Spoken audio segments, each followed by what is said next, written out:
Hi everyone, this is CricketSong, and this video is the next video in the Witch's Alphabet series, which means today is the letter C. For the letter C, I want to talk about the word crone.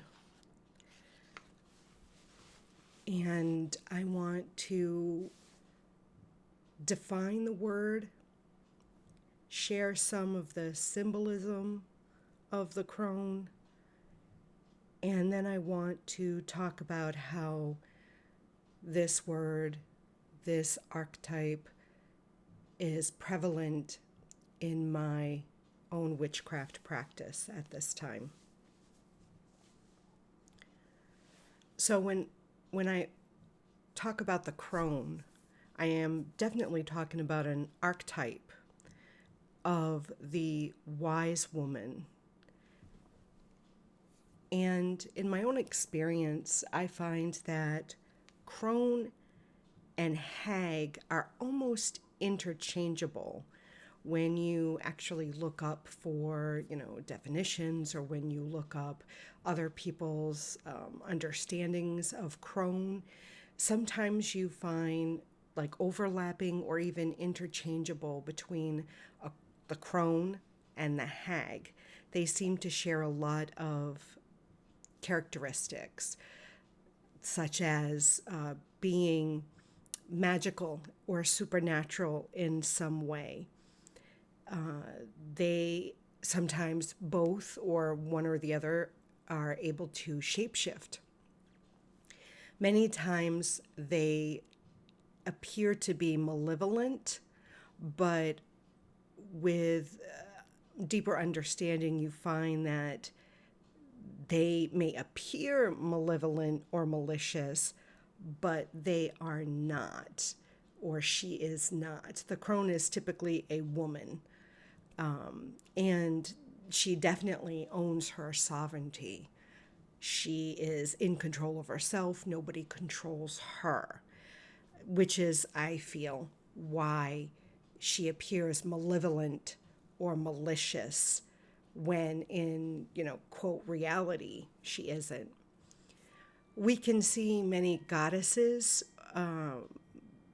aligned with the crone, like Hecate or Caradwyn or Bab or the Morgan, and very prominently in the Cailleach. I'm not sure if I'm pronouncing that correctly. These are just a few of the goddesses that we see that align with the crone or the hag. We even see, if we take it a step further, we can look at the aspects of the goddess. Even when I was following a Wiccan path, the three aspects of the goddess: the maiden, the mother, and the crone. And in looking at that, we see that the crone really embodies or symbolizes a darker aspect, the ending of a cycle. Many people even refer to the crone when we're looking at the goddess aspects. They really refer to her as the dark mother. She is, again, the end of the cycle. That the crone being paired with the maiden, the mother, it's definitely, that whole thing is, the circle of life. Maiden, childhood; mother, adulthood; and crone, elderhood, and then death, and then rebirthing again. So if we even look at folklore, if we look to folklore to give us some understanding of where this archetype comes from, again, she's an older woman. Many times she's not very agreeable. She's very disagreeable. Sometimes she's even sinister, again, with that malevolent or malicious aspect. But she always, in any of the folklore that you read, any of the fairy tales, even you might think of when you were a child, like Hansel and Gretel or Snow White, or even Beauty and the Beast, the crone or the hag really is the outward appearance of something deeper. because usually we see that she has magic, she possesses some sort of supernatural power, and she transforms again into this beautiful enchantress or fairy goddess or even witch. She has this ability to shapeshift. So why am I bringing up the crone? If you've paid attention or watched any of my previous videos, the crone has really taken a role in my current witchcraft practice. And this began for me prior to my relocation to Washington State. At the time, I was doing a live show every week, and my own practice had started going through some sort of transition. After the coven dissolved, I started practicing solitarily, and I was working with Danu and Cernunnos for my matron and patron gods. But I could tell that the relationship with me and them had started to shift and change, and my time with them had come to an end. I recognized the signs that a relationship with a particular deity is ending. But I had found that there was no signs of any, or I thought, there were no signs of any other deity coming in or any other spiritual entity other than my familiar spirit, which had never left, and my spirit guides had never left. I still was, and my beloved dead. Those relationships were still very strong and still very prevalent in my practice.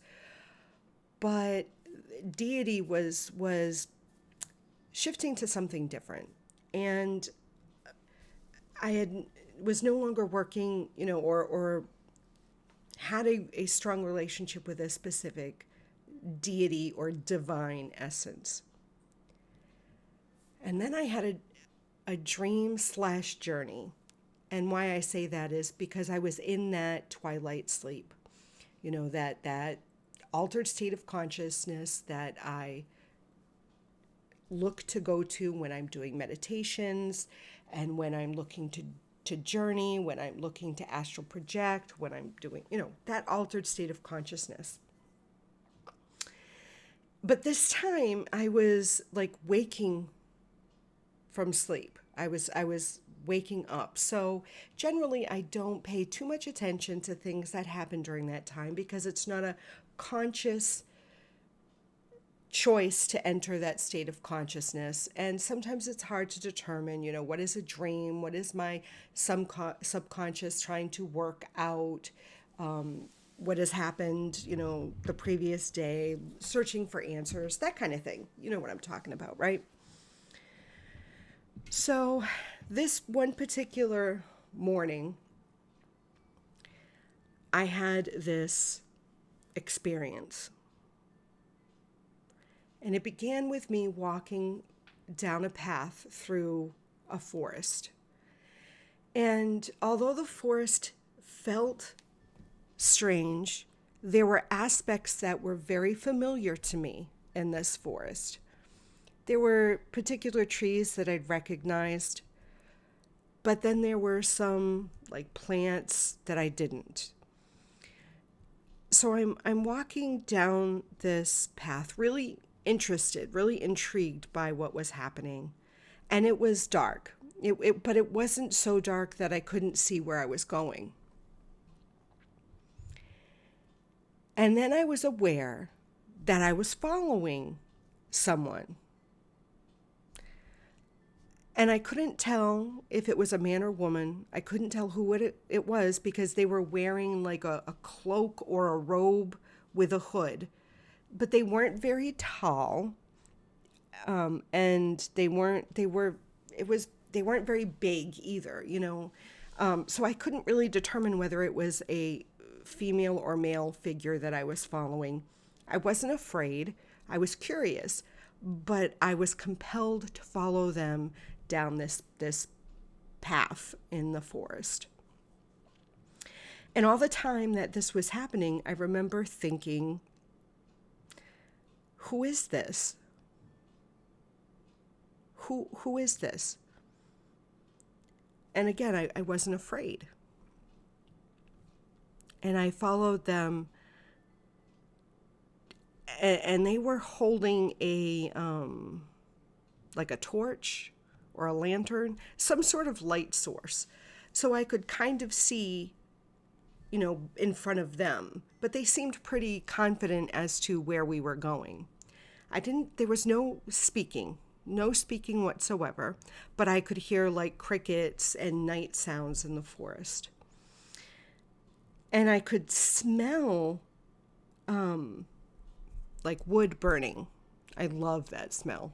So I knew that we were going somewhere where there was a fire. So we walked, and as we started walking further, I could see that there was a clearing up ahead.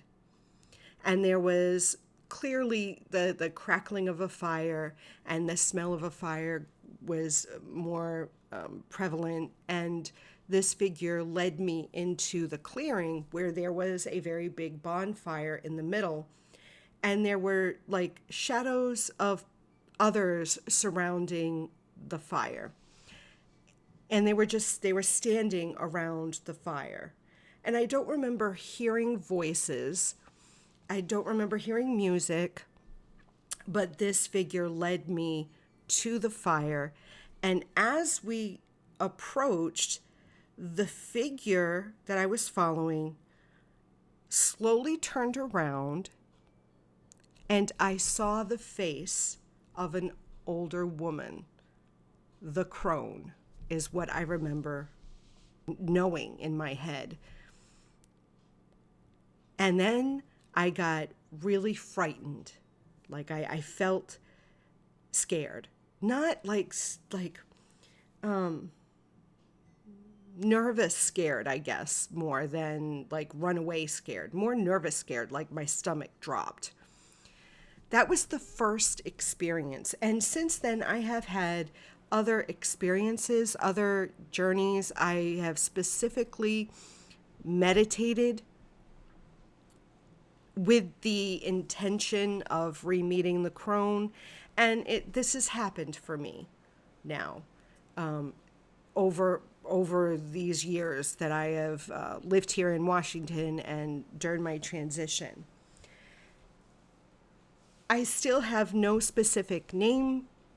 For a while there, I thought maybe it was Caradwin. I thought maybe it was the Morgan. All of these, and other people have suggested the Kaliak. Again, I apologize if I'm mispronouncing that name. But it's not. This crone, that's how I refer to her as, is not a specific goddess. She could be all goddesses. It is definitely this archetype, this spiritual entity known as the crone that I am working with, that I am being mentored by, that I am being taught by. And it's been a very important aspect for me of my journey here and into witchcraft. I am learning many things, most of all, learning to stand in my own, learning my own sovereignty, understanding that I still am learning, that even though physically and age-wise and biologically I am in cronehood, but it's more than that. It's a different aspect of my life and a different aspect of my practice.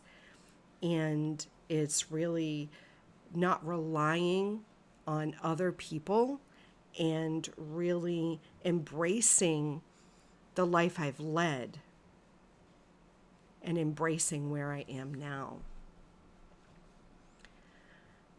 So I'd be interested if any of you work with this archetype, if you work with any of the dark goddesses that I mentioned, or any other goddess that might fall into the characteristic of crone/hag. I'm really interested to hear your stories. And until next time, I love you. Mwah. Blessed be.